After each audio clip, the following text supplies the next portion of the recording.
So we're talking about the feminine era, and I titled this Miss Messiah for a reason. I'm hoping that at the end of the presentation, you would get to realize how important the feminine principle is in what Yah is trying to do at this end time. And we've put the woman at the back and we've asked her to stay there. And the men are trying to run the show. We all have parts to play. But if we don't play the right part, we're not going to achieve our goal. And I think that's what we have done. And so my goal is to bring clarity. This is actually a 5-series webinar, and we're just doing just one part today, just to give you an idea of what is coming 2018. We've put some things together so that we can share with the world, so we can help our brothers in the West to start gathering and how to do it the Torah way. We want Yah's point of view on the matter. Let's begin. There is an assumption that the Torah and its chauvinism is weighed in favor of the males. And that assumption is made from the very beginning of the Torah, where Adam is put to sleep and the woman is built from his rib. And as a result, people think the Hebrew culture is patriarchal, which is necessarily not so. So today we're going to examine this woman that was built from the so-called rib of the man, and also the very beginning of our nation's saga as the people of the book, and see how receiving the Torah actually reverses a trend that started in the beginning of the Torah. Before we go on also, I always say this. When you learn something, please, you set yourself apart, learn something, please do share. Share what you learn with others so that we can grow. There are some people you would reach that I might not be able to reach. And we need to share this message with the rest of the world. Now, in order to obtain understanding or true knowledge of anything, we'll always have to go back to the seed level of the thing. And when we say going back to the seed level, we mean going back to the root. And that will be going back to the story of creation. This is the first time we hear about the woman.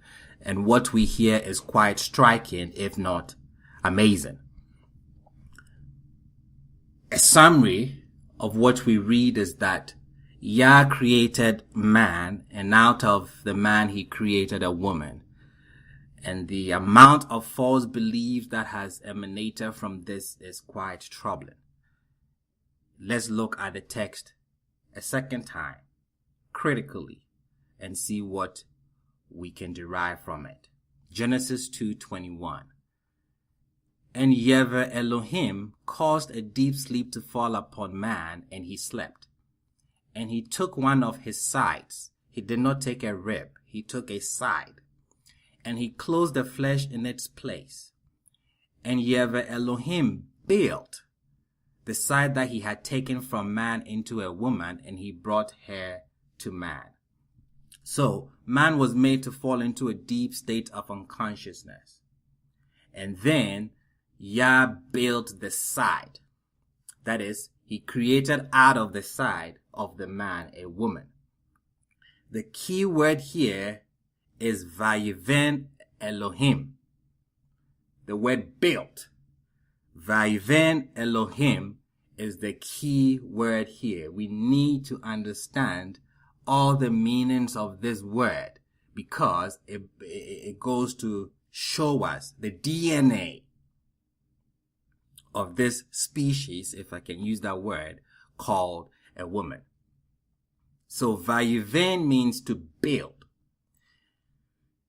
It indicates to us four things, which tells us the internal energy of the woman.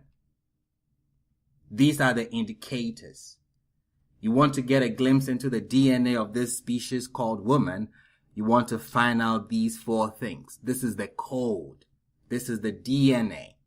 The moment in which this creation called a woman received its program, its manual, its energy.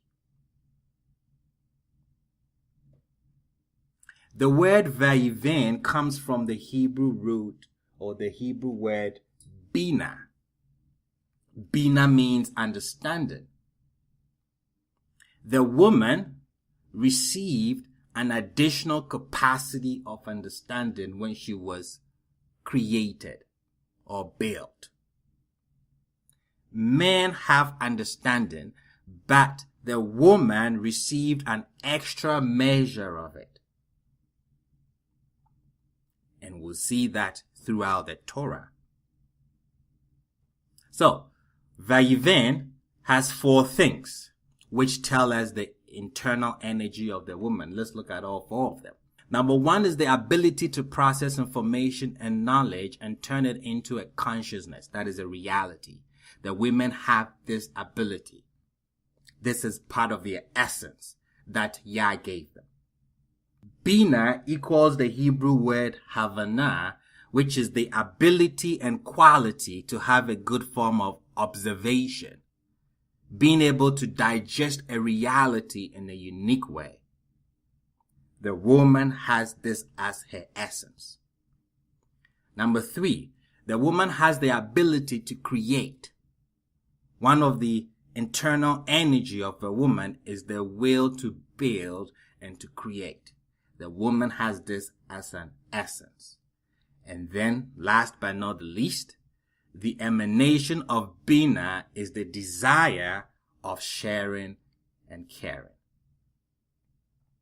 If you walk through the Torah and you look for all these four descriptions, DNA, energy of a woman, you'll be able to find them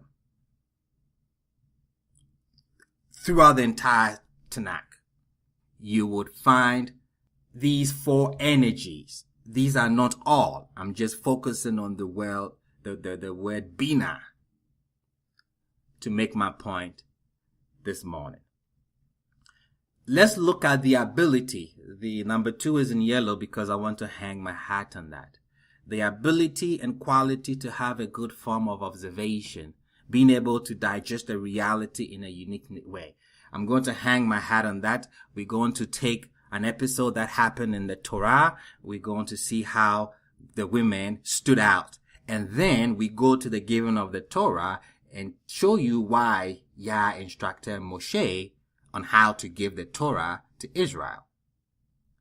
Can everybody hear me clearly, or am I breaking up? Let's go to the episode of the manna.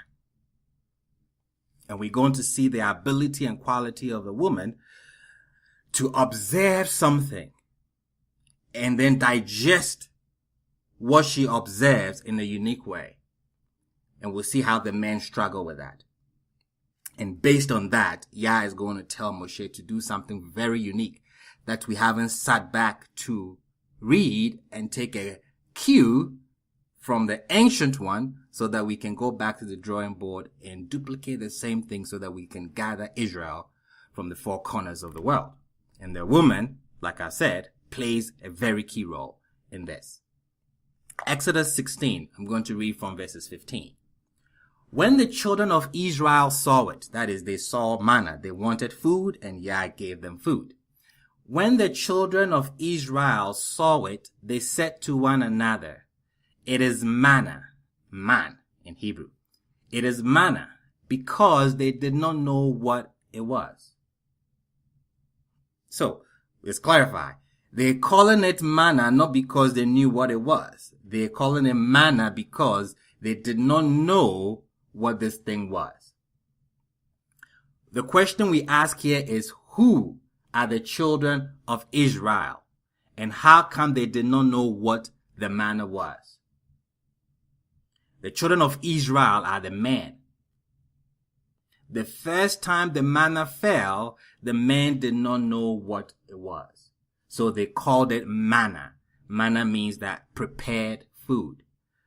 Remember, they were not given it a name. They don't know what it is. So they said, this is prepared food. This is manna. Why they call it manna, why they were complaining, was because the food was too spiritual. It was not physical enough. That is why Moshe tells us in Deuteronomy 8, verses 3, and he afflicted you and let you go hungry, and then fed you with manna, which you did not know. So the manna causes this affliction and hunger because it was too divine.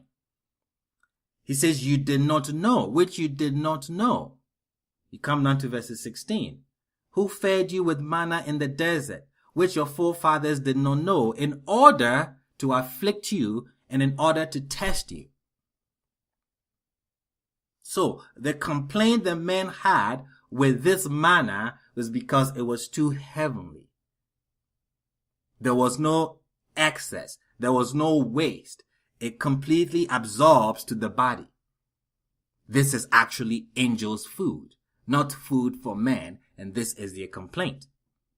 The psalmist goes and he tells us in Psalm 78, he said, and he had commanded the skies from above, and he had opened the portals of heaven. He had rained upon them manna to eat, and he had given them corn of heaven. Men ate the bread of angels, so the men were right. This is angels' food, not for men. It's not physical enough. The manna, we are told, tasted and smelled like whatever you wanted it to taste and smell like. But the look was the same. You wanted chicken, it would taste like chicken. But it still looked round. It was still white. It did not look like chicken. The presentation did not change. It had no culinary appearance, and that affected the men. We'll see why it affects men and not women. Let's continue. This is the thing that Yah has commanded. Gather of it each one according to his eating capacity, an omer for each person, according to the number of persons, each one for those in his tent you should take. And the children of Israel did so. They gathered, both the one who gathered much and the one who gathered little, and they measured it with an omer. And whoever gathered much did not have more, and whoever gathered little did not have less. Each one according to his eating capacity they gathered. Let's jump to 25.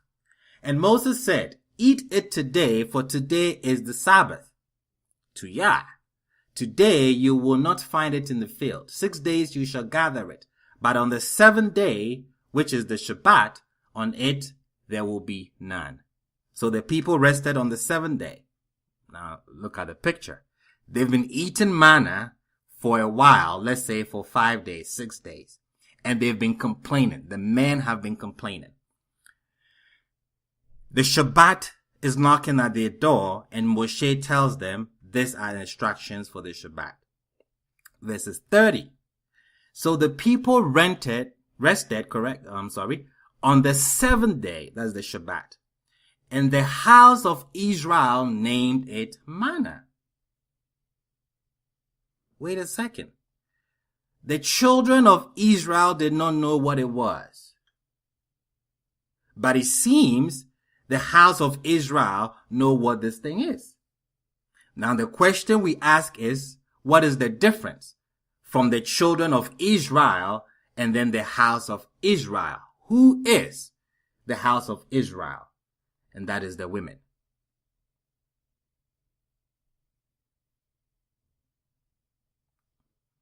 The men did not know what it was, and they were complaining. They were making a fuss. What is this? It's not physical enough. on the Shabbat, the women take center stage. And they're going to give us some insight into what this thing is. Now, we have some questions that we can ask here. Why is the name manna given here? Why wait a week? Remember, the first time the men said this is manna, they were not naming it, they were complaining. The women take the stage on the Shabbat and they give it its name officially. So, why is the house of Israel, that is the women, formally given this food its name? You notice that in 31, when the women gave this food its formal name, we're given its description.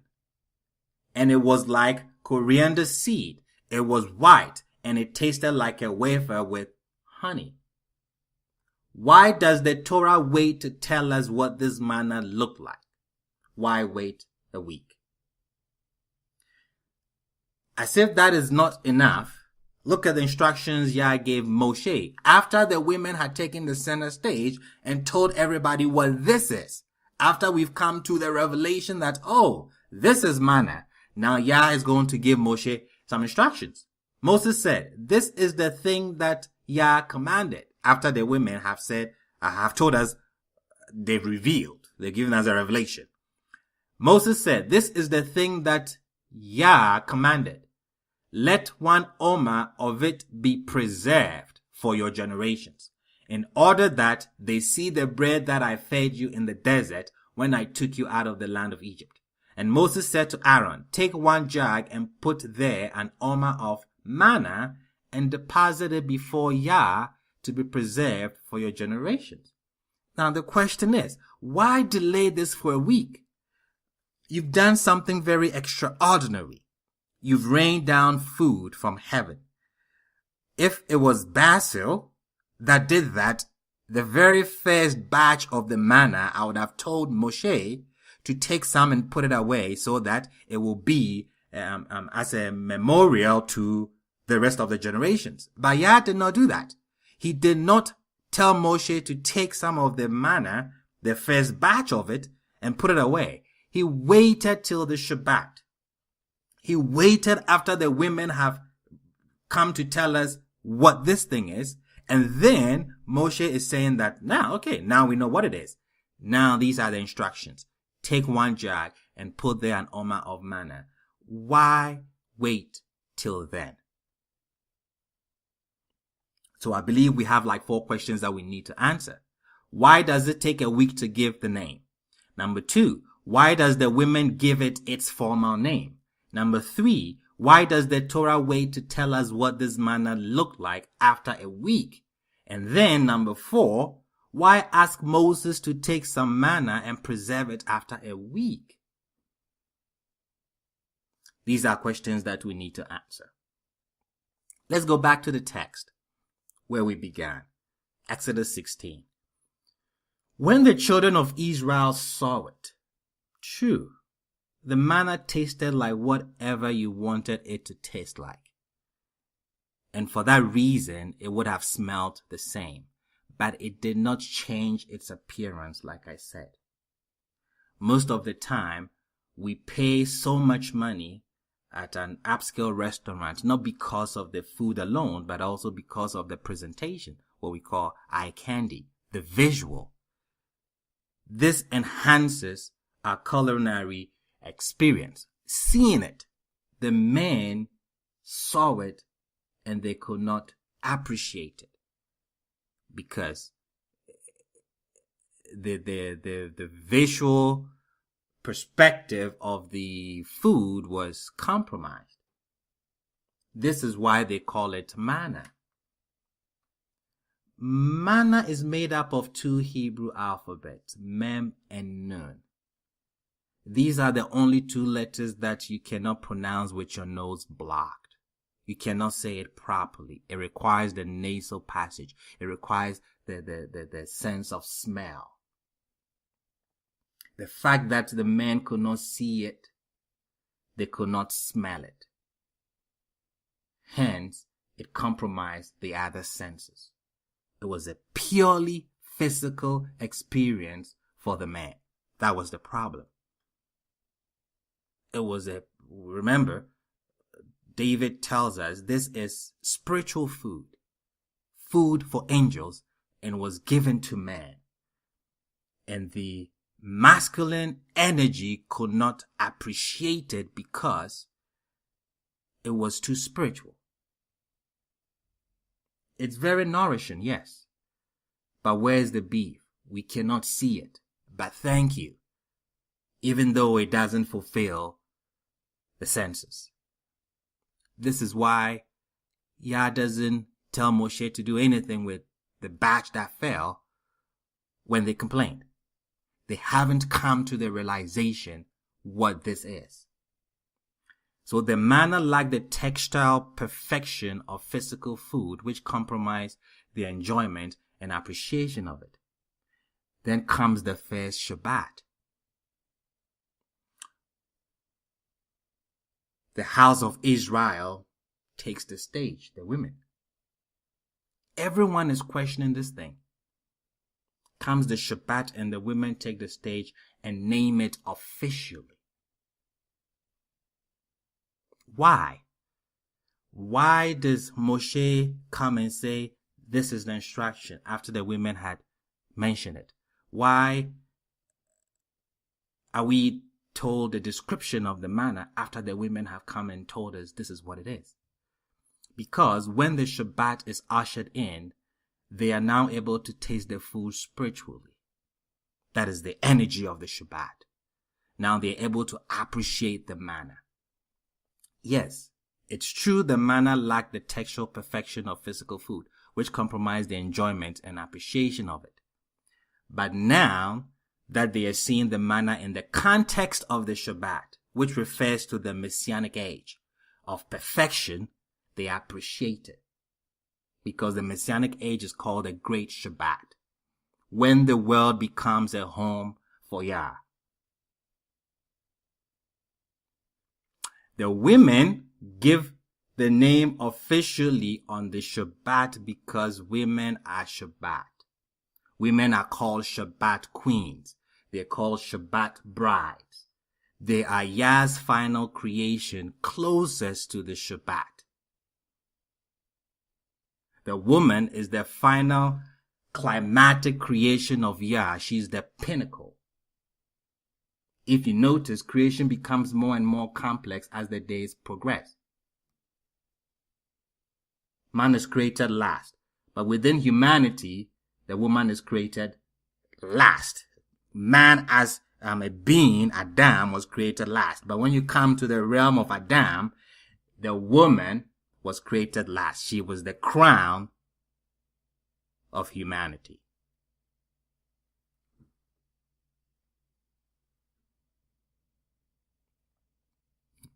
This is why the woman, more naturally than the man, is able to fuse the two pleasures, physical and spiritual, as one. The male has a more difficulty with that. The male can easily have a pure physical relationship.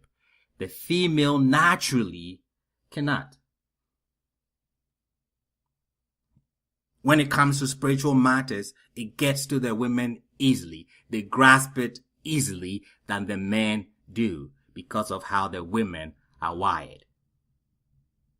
So when Yah brings something from the spiritual realm into the physical, the men had a difficult time identifying with it and they ended up complaining. The women were silent till the Shabbat is ushered in, that the men are elevated to the status of what the women, if I can put it in that context, they're elevated to the status of what the women are throughout the week. And then those Shabbat queens, the Shabbat brides, take the stage and then they tell the man, this is manna. This is man. This is spiritual food. And then Moshe tells us how it looks like, what it tastes like. To put more emphasis on the Shabbat and the women, The Shabbat is when everything is provided. Everything. You get a double portion Friday sundown. And when the Shabbat is ushered in, everything is provided. We see the same thing happen in the Garden of Eden. In Genesis 2, I believe. And Yah Elohim planted the garden in Eden from the east, and he placed there the man whom he had formed. Eden was a place that everything was provided. And we are told that in Eden, Yah Elohim caused to sprout from the ground every tree pleasant to see and good to eat. There were rivers that encompassed the land. It went to the land of Havilah. It went to the river. The second river was Gihon and encompassed the whole land of Cush. The third one was Tigris. It flowed to the east of Assyria. We have the Euphrates. Everything was provided for in Eden. This is a type and shadow of the Shabbat. The Shabbat is when everything is provided. Well, the woman also is the Shabbat. Why we call her the Shabbat queen? Why we call her the Shabbat bride? Because the woman is a Shabbat experience. Everything is provided for its occupant when the occupant is in the womb. It's a Shabbat experience. When the child is in the womb, everything is provided for, just like it's provided for in Eden on the Shabbat. The child doesn't worry about anything. Everything is provided for. So we call the woman the Shabbat queen. We call her the Shabbat bride. And this is one of the reasons, because she embodies the essence of the Shabbat. This is why the Torah delays the description of the manna till the women have said, come on, guys, it is man. It's not that difficult. Well, it is difficult because the men are not wired to easily grasp these spiritual concepts and principles and energies. The women are wired for that. Now, so the people rested on the seventh day, Exodus 16:30. The house of Israel named it manna, and it was like coriander seed. It is round. When you see that seed is round, meaning it has no beginning, it has no end.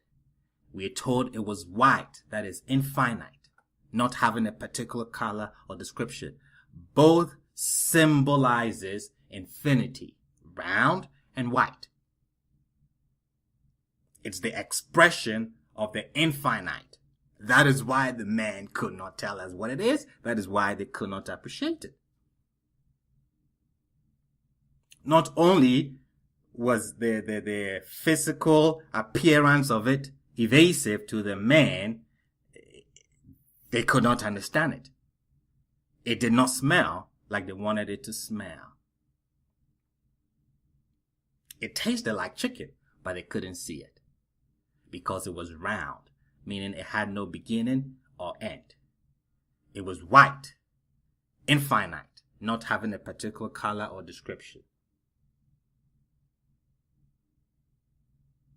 These two description of the manna symbolizes infinity. It expresses infinity, and the man could not comprehend it. The Shabbat is the fusion of heaven and earth. The women are the first to get it in the desert. When the manna fell, they were the first to get it in the desert. And they will be the ones to lead the world, to lead humanity into the redemption. Rachel proves this. This is why they are called House of Israel, because they are their home. I repeat that because it's critical. The gathering of Israel will not work from the streets. And that's the mistake that we've made. The gathering of Israel back into a nation starts from the home. This is why the women are called the house of Israel. They are the home. The whole objective is to make the world a home for Yah. That is the goal. And the women are given the keys to this goal. Because the home is the reflection of every detail on the ones who live in it. This is the reflection of the home. You want to build a nation. You want to start a community.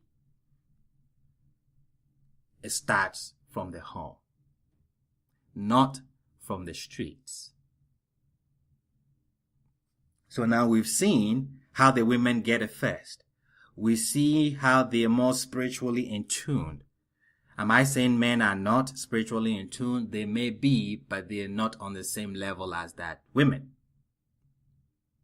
The women have this as their essence, and they more easily grasp these ideas better than the men do.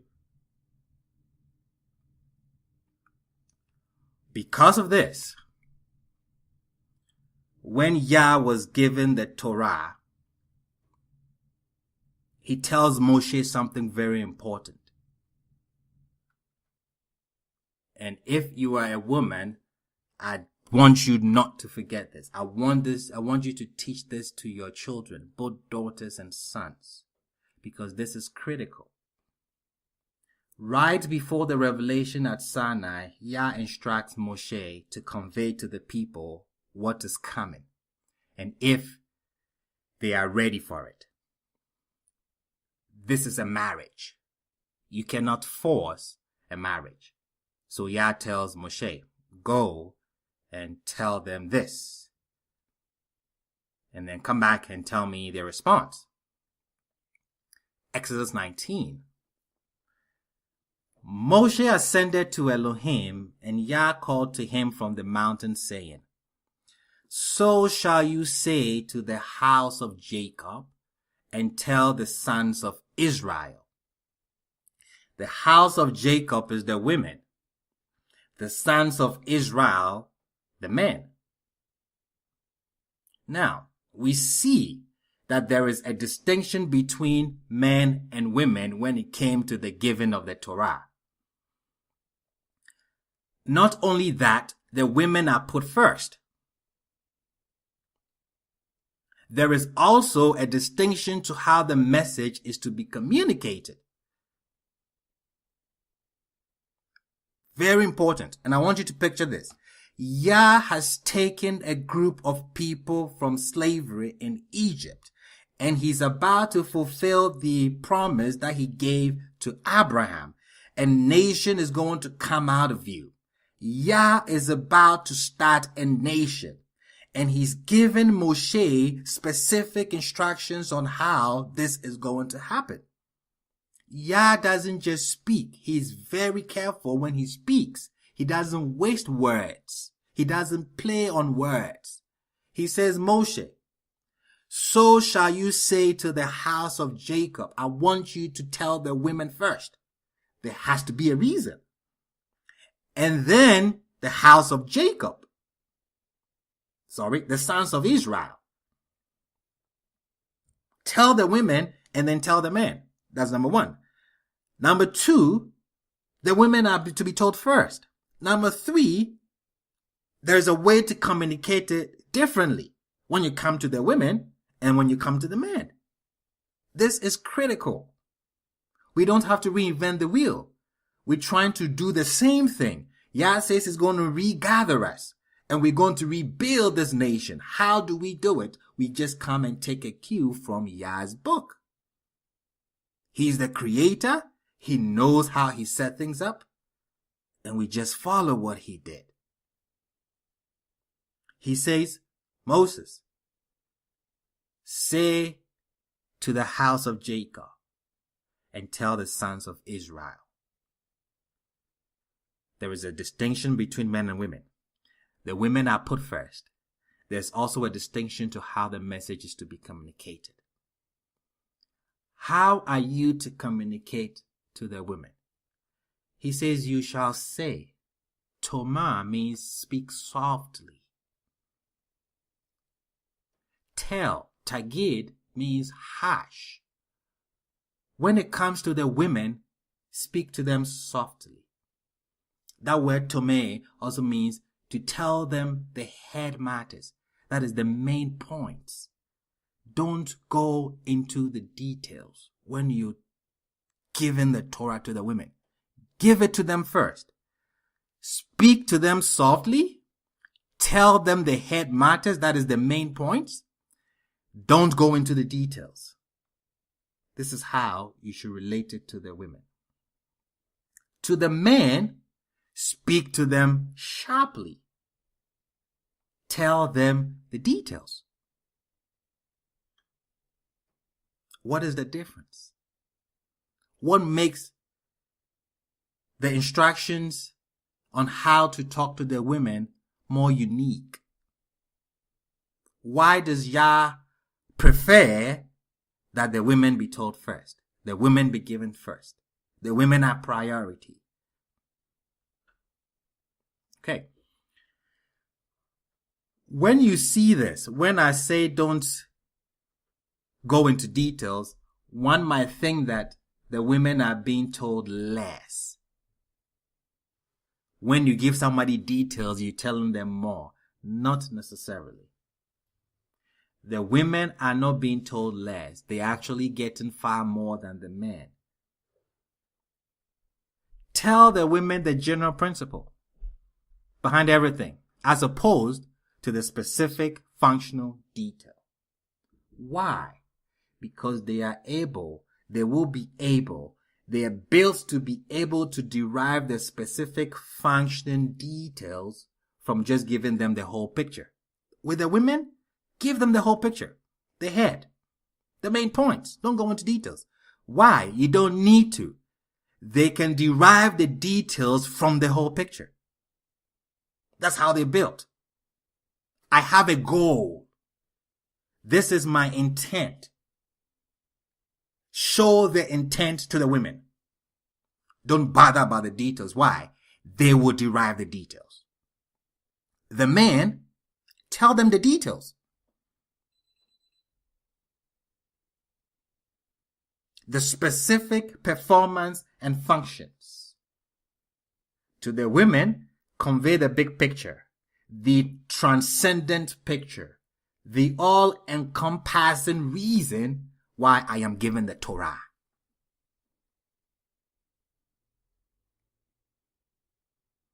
Softly.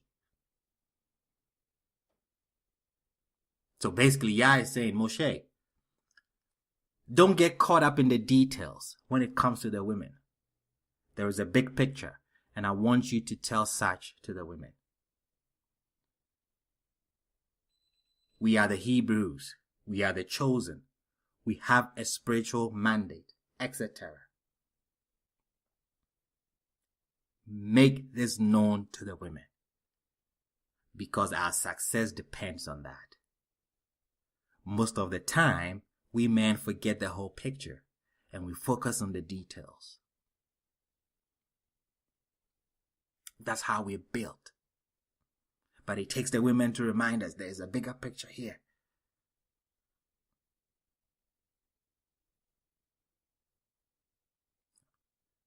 We are Hebrews, and the women are the keepers of the essence of being Hebrew.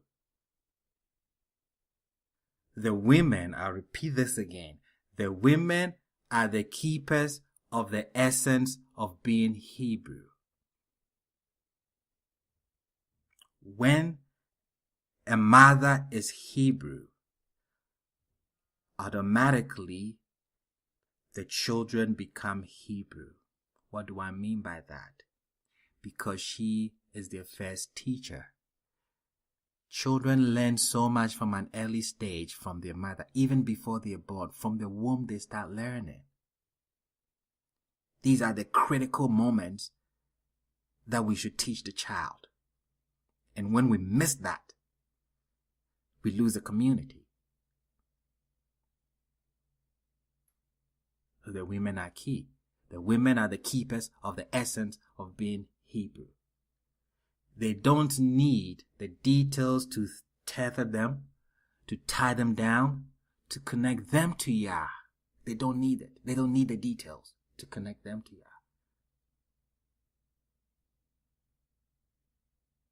Tell the men about the demands, the punishment. Be tough. This is what Yah expects from you. But the woman, on the other hand, is able to serve Yah in an effective way without as many obligations. But a man has to work at it. And it's got to be translated down to the little details, unless he will not succeed. If we don't go to the little details, the man will not succeed. That is why Yah says, tell them the details. The women, you don't need to, because I've programmed them differently. All they need is a big picture, and they'll run with it.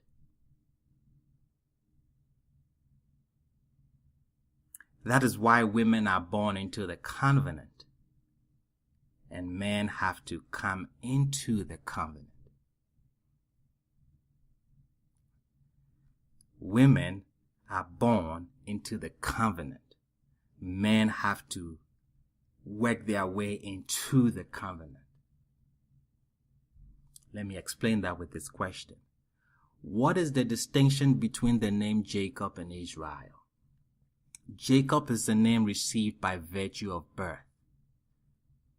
Israel was the name that was earned as a result of effort. We men have to earn to become Israel. The women don't. When a baby girl is born, she's already connected. She's connected fully to the covenant.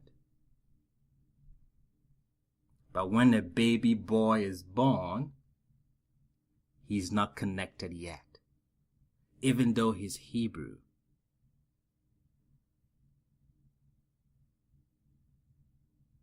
Women are connected. Why? Because she's already circumcised. She's already connected. She doesn't need to do anything. But the man has to. He has to work. He has to earn it by circumcision.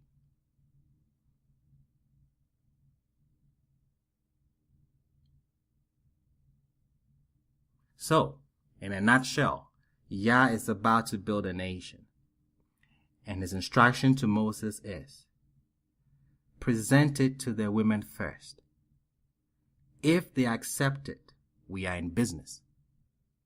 Because they set the tone. They are called the house because they make their home. That is where you start building a nation from their home.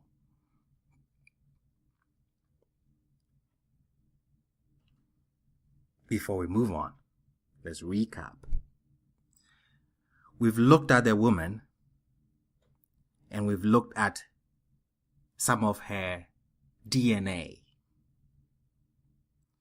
We looked at the word Bina and explained it. And then we showed by using the episode in the desert where they complained for food. And Yah rains them down spiritual food for angels. And the men miss it completely. They catch up at the Shabbat. But when you read through the Torah, you see that the men fell off along the way. They could not sustain it. The women did. Because of this, the energy, the essence of the woman, when Yah was given the Torah, he tells Moshe, These are the rules. This is how we are going to build this nation.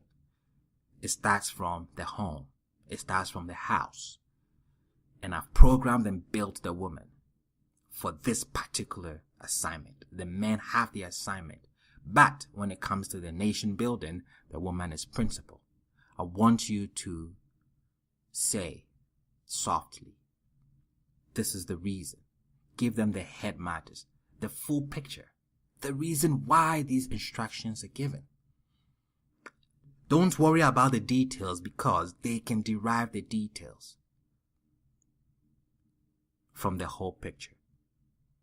That is why women don't wear fringes. They don't need to. You wear fringes to remember to keep Yah's commandments. The women, they do that naturally. There are a lot of things already remind them. So they don't wear fringes. A lot of commandments that women don't bother with. Why?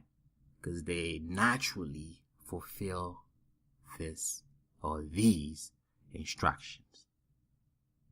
So Yah tells Moshe, give them the whole picture. Forget the details. They will derive the details from the whole picture. And they are called a house for a reason, because they make the home. This is where nation building begins from. The home. The home is the most single important institution that we have as a chosen people. We don't have a future without the home. This is why a woman has an urgent obligation to her home. You see, we can live without synagogues, churches, congregations, and Hebrew centers. We can live without them. But when we don't have a strong Hebrew home, we have nothing. Hebrewism, if I can call it that, is not a church-based, mosque-based, or congregation-based activity. It's not in the streets. It's not wearing Hebrew garments. It's not shouting, this person is the devil. It's not rallying the people in a military way. That is the masculine principle just making noise. And we've proven it that it has not worked. Why? Because we have not come back to the Torah to find out how Yah built this nation the first time. So the synagogues, the congregation, they have been the focal point for so long that when people think in their minds about the huge difference between males and females in Hebrew life, they are mostly thinking about what happens in the synagogue or the congregations. And we have grown for some reason to think that Hebrewism for women is a spectator sport. Not at all. The central institution for Hebrew life is in the home. And when we say home or homemaking, it is not to be confused with housekeeping. That's not what we are talking about. We are not talking about who cooks or a fair division of labor, but rather we are talking about who sets the tone, conceptually and practically. Who sets the tone that is built in a home? Because if the tone is not set right from the infant stages of a child's life, then we don't have nothing. The next generation coming, they are our hope. So all the noise that we are making is so that the woman will be put in her position for her to set the tone, so that before the transition from mommy raising the infant and then its transition to daddy, the groundwork has been done. The foundation is there. The roots is there. This is why the women are so important, not to me, but to Yah. This is about Yah's original intent, his purpose. I am just here as a messenger to tell you this is how the Torah sees you. This is how Yah programmed you. This is the essence Yah gave you. We need your help. We're not programmed this way. We focus on the details. You have the ability to reveal to us the whole picture. And that is what we need where we are going. So the women set the tone. Can we prove that further with Rachel and Jacob? Let's try.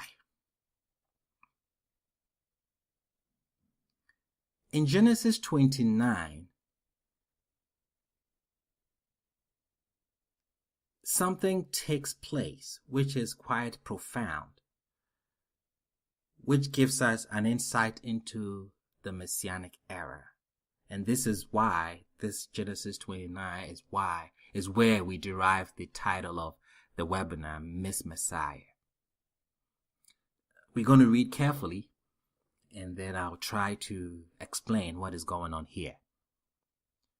Now Jacob lifted his feet and went to the land of the people of the east. Let's pause. He's left because he had taken Esau's blessing, and Esau had said in his heart that he was going to kill Jacob after Isaac is dead. Rebekah hears about this, and he sends Jacob away to go to Laban's house for a while, and she would send for him. Isaac tells Jacob, so to Rebekah,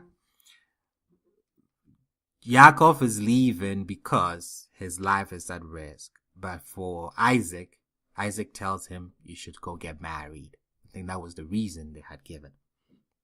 So put marriage in your spirit as we go on.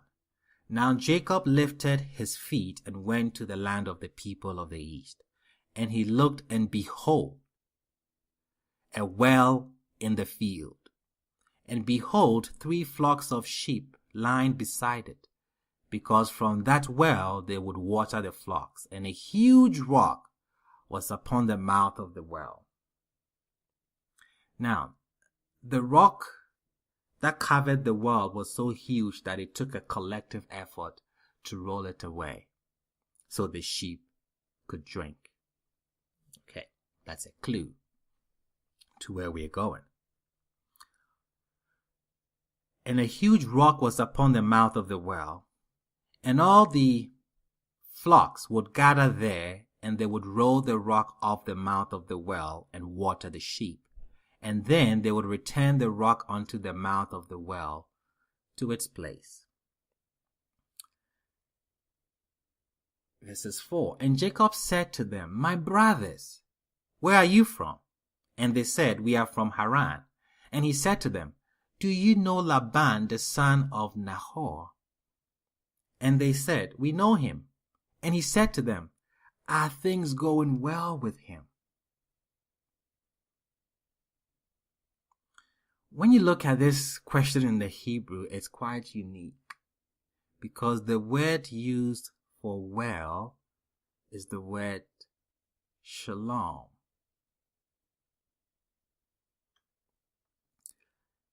If I should ask you, so I'm going to explain from the Hebrew perspective, Hebraic perspective, verses 6, what Jacob was asking.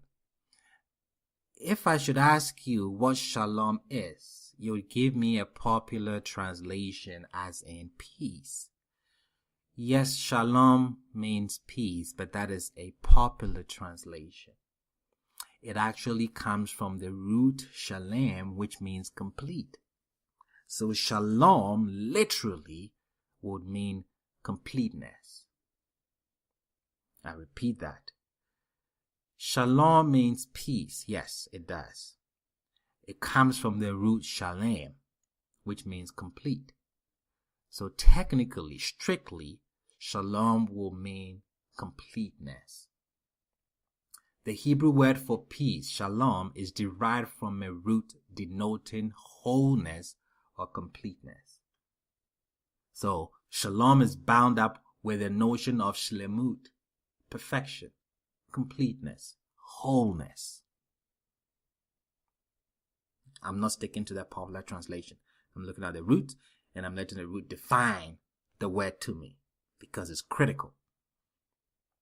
So put that in your spirit.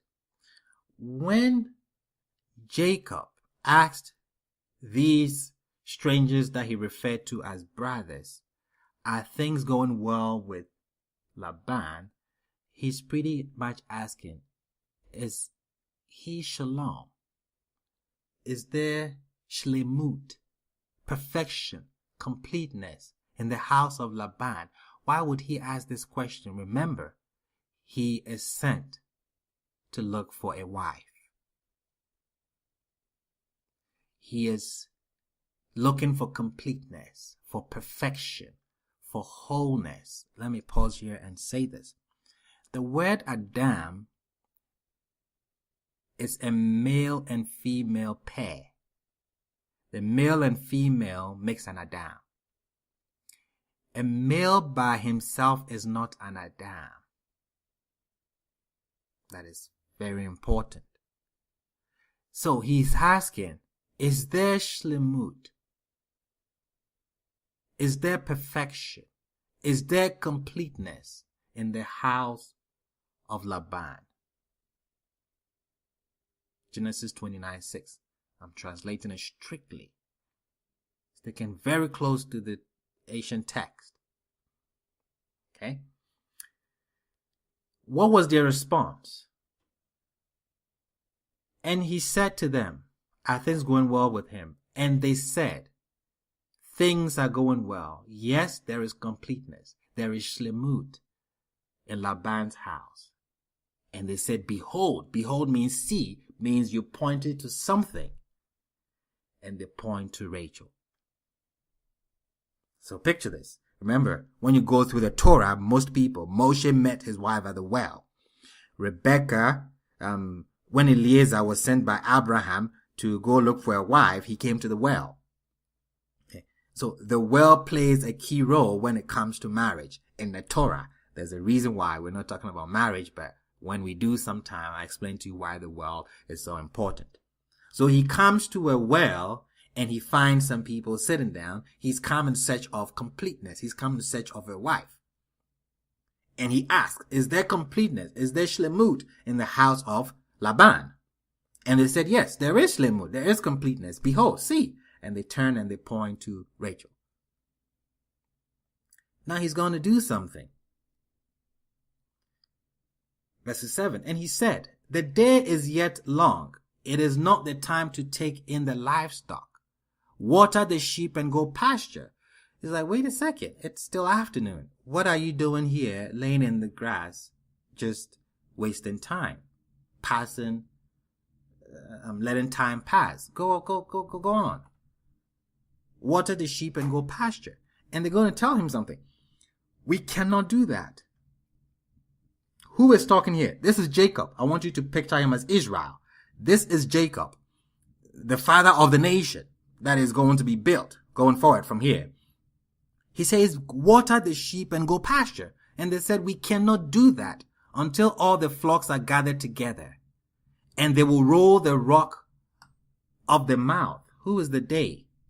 The sheep need to gather for them to drink from this well. There is a collective effort rolling away the stone. This is what they are telling him. And we shall then water the sheep. While he was still talking with them, Rachel came with her father's sheep. I won't go into details on this. There's so much going on here. Rachel came with her father's sheep. The father here, when I go to the premise of the text, is not his father Laban, it's his father the Most High.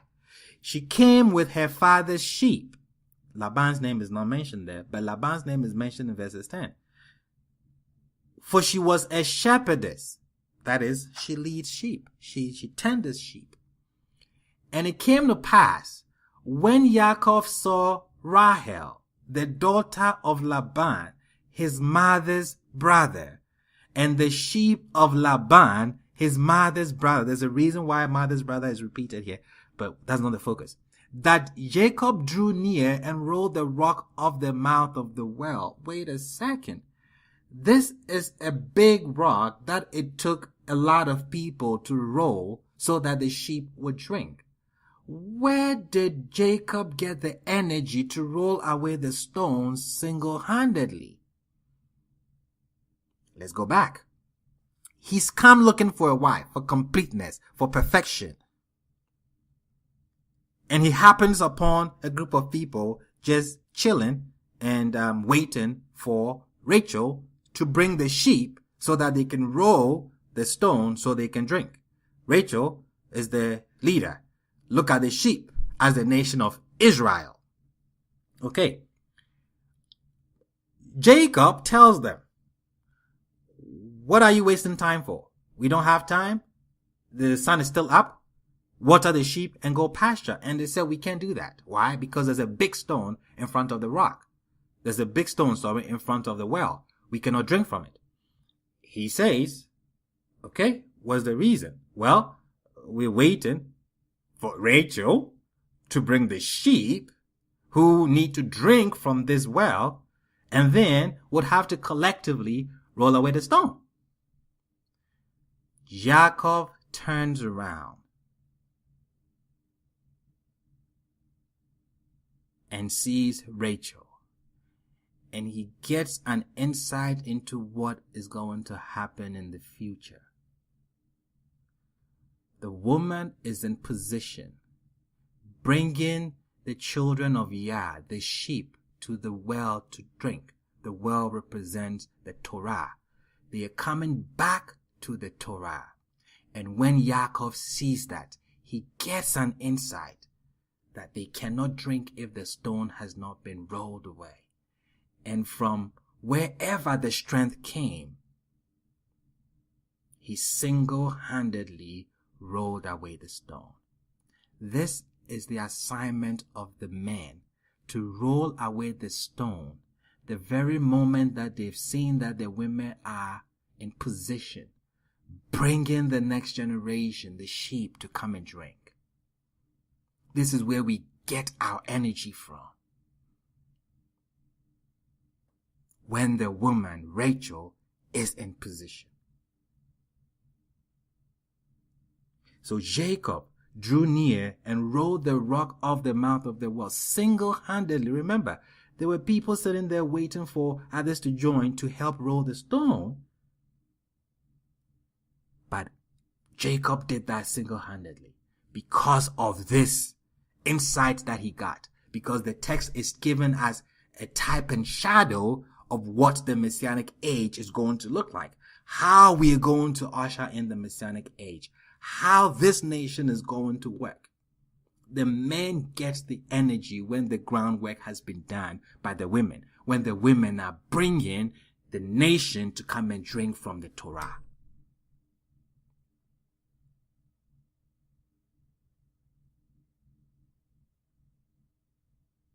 That is why Jeremiah 31 tells us about Rachel weeping for her children. So says the Lord. Yeah, a voice is heard on high, lamentation, bitter weeping. Rachel weeping for her. Why is Rachel weeping? Because she was the one who brings the sheep, and they're taking the sheep into exile. She refuses to be comforted for her children, for they are not. The woman is weeping for the next generation. They are saying, give us a chance to stand in our position. And no one is listening because the man is busy on the street, shouting.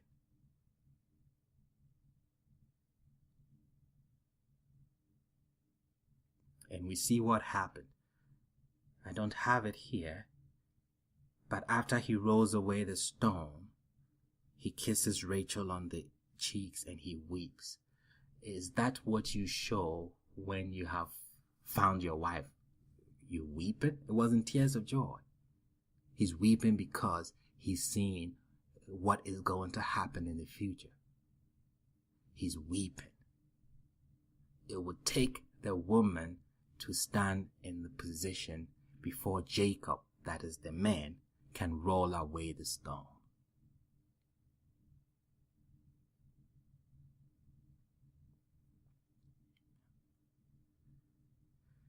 In conclusion, we're making good time. And then we can take questions, comments, contributions. Sarah and Abraham change how we look at the story in Genesis, where the man was put to sleep, and then the woman was taken from his side and built.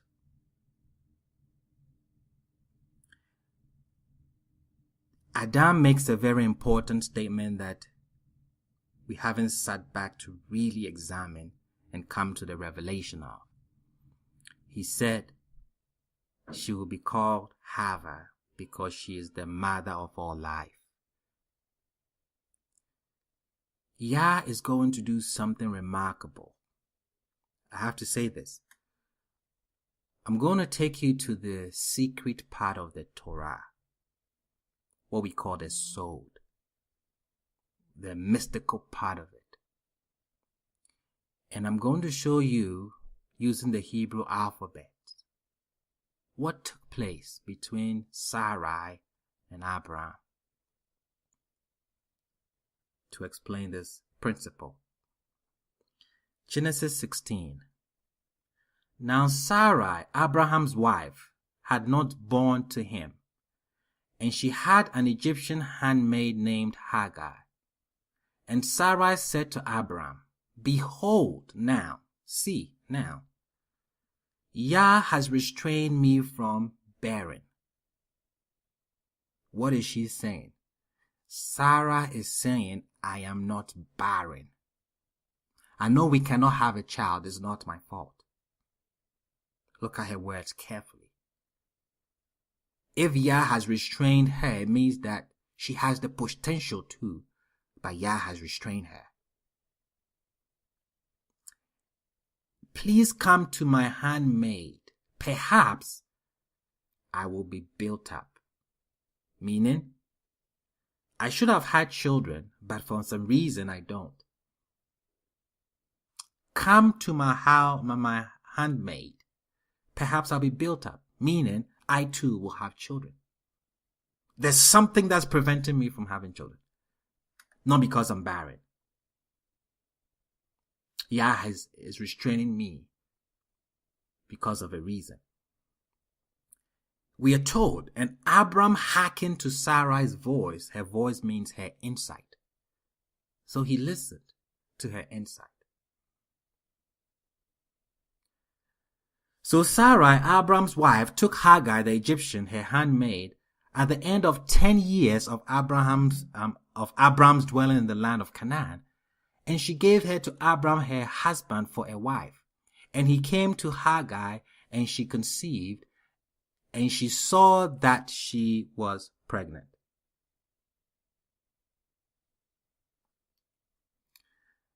Now, somebody who is just carnal will conclude here that clearly the problem has to do with Sarah. She cannot give birth. If I should ask, according to this text, who clearly has the problem? Abraham is able to have a child with Hagar. It means that he's not the problem. Sarah is. But no, Abraham is the problem. Let's continue. Yah comes to Abraham in Genesis 17 and tells him something.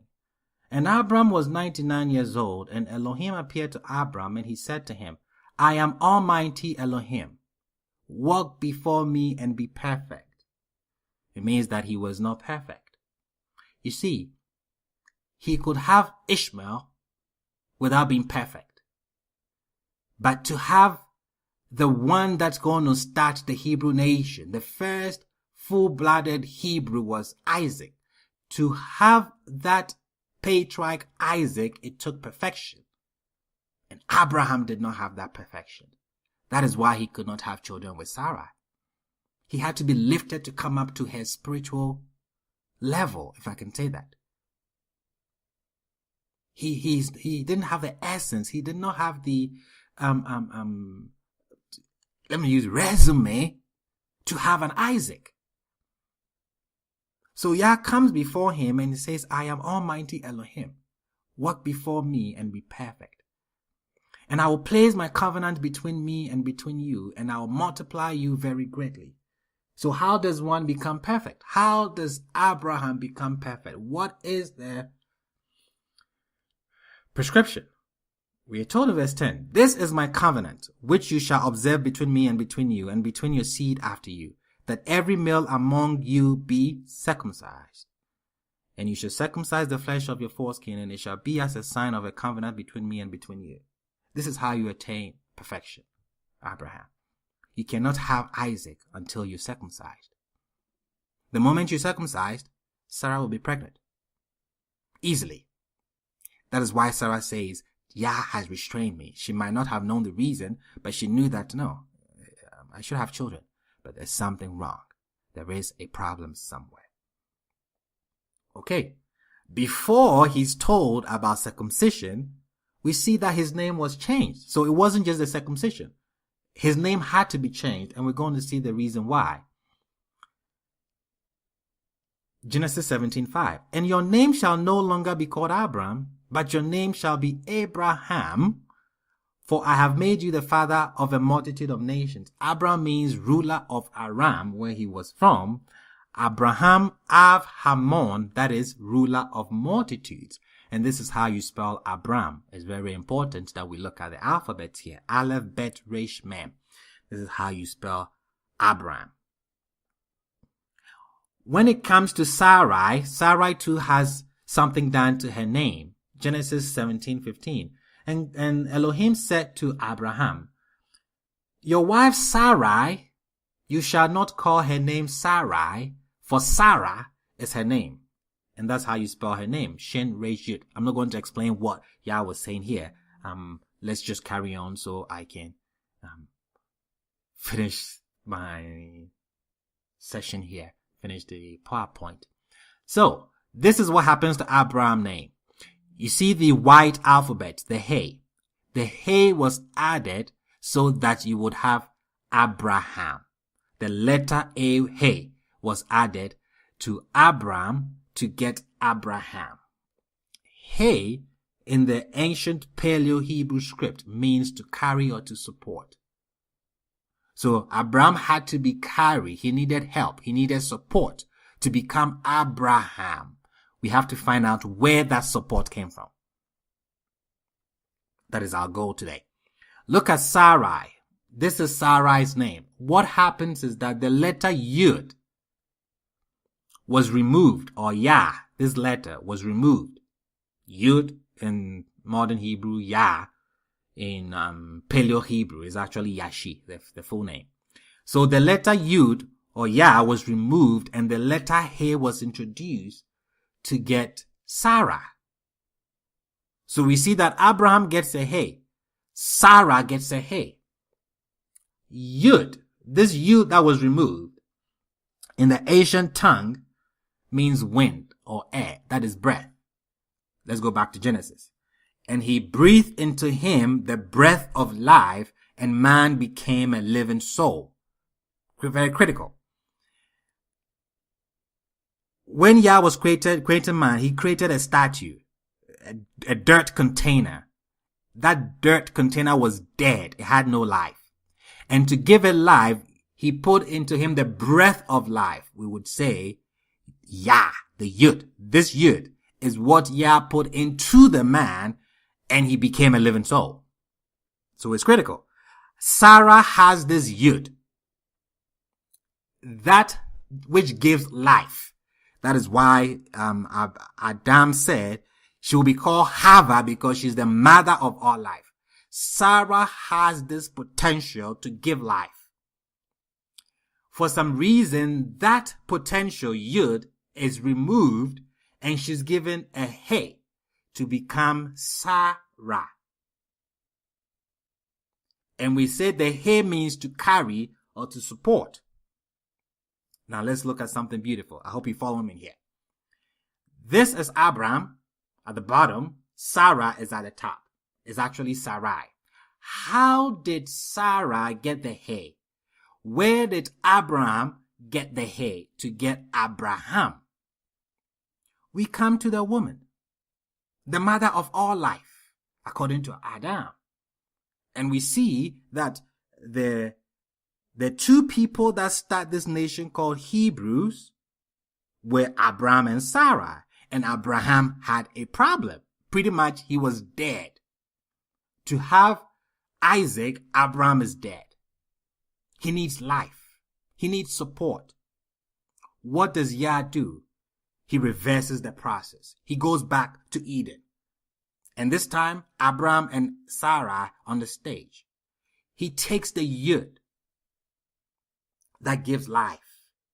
He takes that Yud, that breath. It means Yah. It means wind. It means the breath. And he splits it into two. When you take, because Abraham is given a He, Sarah is given a He. When you split the Yud has a numerical value of 10. When you split it into two, you get 5, which gives you a He. That is a numerical value of the letter He. So you following what he's doing. The woman has that life. Sarai has that life, that Yud. And Yah takes that life and splits it into two. He means to carry it, to support. So now when you look at Sarah, she has Shin, Resh, He, He. She has two He's because the Yud was split into two. And then Yah gives one He to Abram. And now he becomes Abraham. Sarah had to support him. Sarah had to carry him so that he will be able to have an Isaac. That breath of life came from Sarai. Splitting the Yud, the breath, into two parts. You have a He. And then Sarah is left with that He, one, and the second He is given to her husband, Abram, to become Abraham. So in the garden, the woman was taken from the man. When it came to Abraham and Sarai, Adam had made a statement. The woman is the mother, the source of life. And when it came to building the nation of the Hebrews, the chosen people, Yah had to go to Sarai, take that Yud, that breath, split it into two to make two He's. Give one to Sarai so she will become Sarah. And then another He, the second one to Abram, so he will become Abraham. Now, he can have an Isaac. So when Sarah said, Yah has restrained me from bearing, and we are told that Abraham listened, or Abram hearkened to her voice, her insight, this was what she might have been referring to. And we see from the mystical part of the Torah, where we take the Hebrew alphabets because they are the building blocks of creation. We see it beautifully played in front of us. How Sarai completes Abraham. He was lacking something and the woman had it. And when they came together and they joined as one, we see what took place in the background. The split of the yud, 2 hays. Give Sarah hay, give Abraham hay. Now they can have an Isaac. This is the power. This is the essence of the feminine energy. And the reason why it's so important that the woman is in place is because we cannot create this nation. We cannot regather the Hebrews, the chosen, back to what Yah wants if the masculine principle do not acknowledge that the feminine principle plays a very key role. We all have key roles, but when it comes to this building or rebuilding a nation, the feminine principle, the feminine era is very, very key. So I am begging of you. This is the way out of our predicament. This is why I'm sharing this with the feminine principle. It starts from home. You are the custodian of the home. And if you don't do your job, you will be out of luck. One will ask, why not tell the men this? They will get to know. The men today might not accept it, but we can teach the generation coming. Sometimes when someone has grown and believes something is too hard to change, but when we get the younger ones that are coming from their homes and we instill into them these principles and they grow up with it, we will see that we'll actually have a nation. This is why I've spent time to present this to you. And again, we beg of you, please help us. You have the whole picture. You were built for such a time as this.